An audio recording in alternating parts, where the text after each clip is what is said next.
Olá amigos, amiguinhas, estamos aqui reunidos em nome de Deus e do Mestre Jesus para que possamos refletir sobre o Evangelho à luz do Espiritismo. Deus abençoe a todos, que a paz de Jesus nos envolva.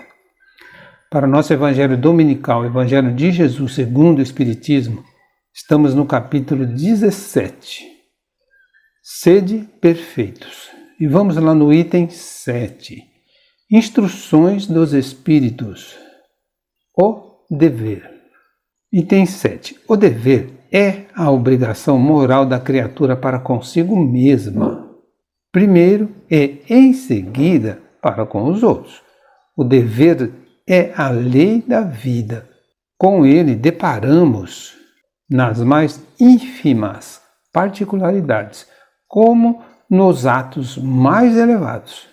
Quero aqui falar apenas do dever moral, e não do dever que as profissões impõem. Na ordem dos sentimentos, o dever é muito difícil de cumprir-se, por se achar em antagonismo com as atrações do interesse e do coração. Não tem testemunhas às suas vitórias e não estão sujeitas à repressão suas derrotas. O dever íntimo do homem fica entregue ao seu livre-arbítrio. O aguilhão da consciência, aguilhão é o ferrão, né? O aguilhão da consciência, guardião da probidade interior, o adverte e sustenta, mas, muitas vezes, mostra-se impotente diante dos sofismas da paixão. Fielmente observado, o dever do coração eleva o homem.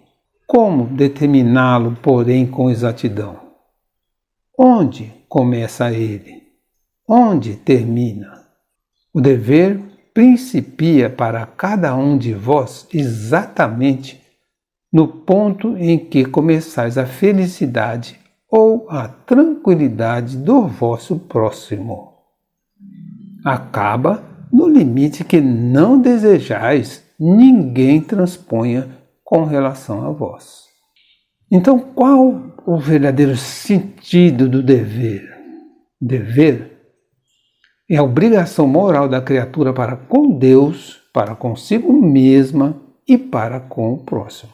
O dever está presente tanto nos atos mais simples da vida como nos mais elevados. O dever é a obrigação moral da criatura para consigo mesma, primeiro e em segundo para com os outros. Por que é tão difícil para nós o cumprimento do dever? Porque, devido às nossas imperfeições, somos atraídos para os nossos interesses e desejos e nos esquecemos dos deveres. Na ordem dos sentimentos, o dever é muito difícil de se cumprir, por se achar em antagonismo com as atrações do interesse e do coração. Onde encontramos orientação para o fiel cumprimento do dever? Em nossa própria consciência e no Evangelho de Jesus, onde estão claramente expressas as leis de Deus.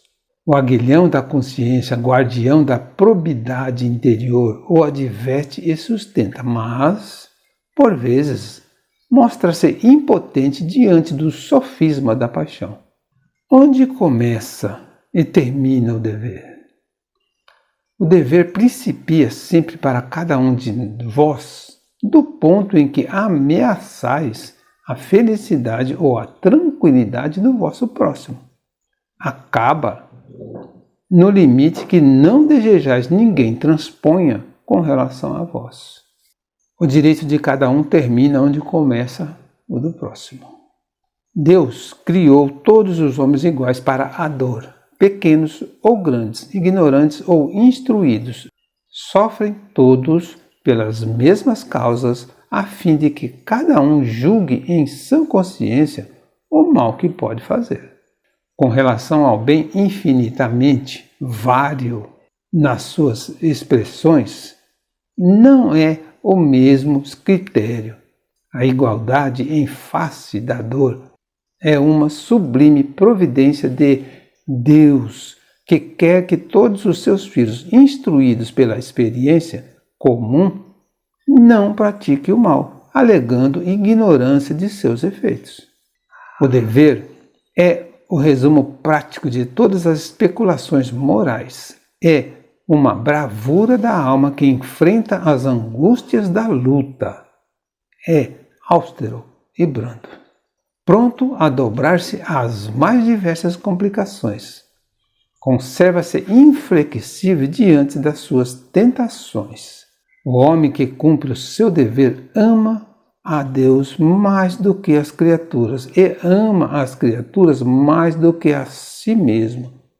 É, a um tempo, juiz e escravo, em causa própria. O dever é o mais belo laurel da razão. Descende desta como de sua mãe ou filho. O homem tem de amar o dever, não porque preserve de males a vida, males aos quais a humanidade não pode subtrair-se, mas porque confere à alma o vigor necessário ao seu desenvolvimento.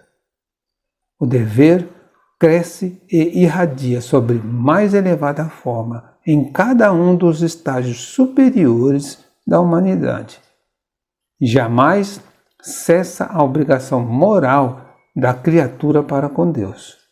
Tem esta de refletir as virtudes do Eterno, que não aceita esboços imperfeitos, porque quer que a beleza da sua obra resplandeça a seus próprios olhos.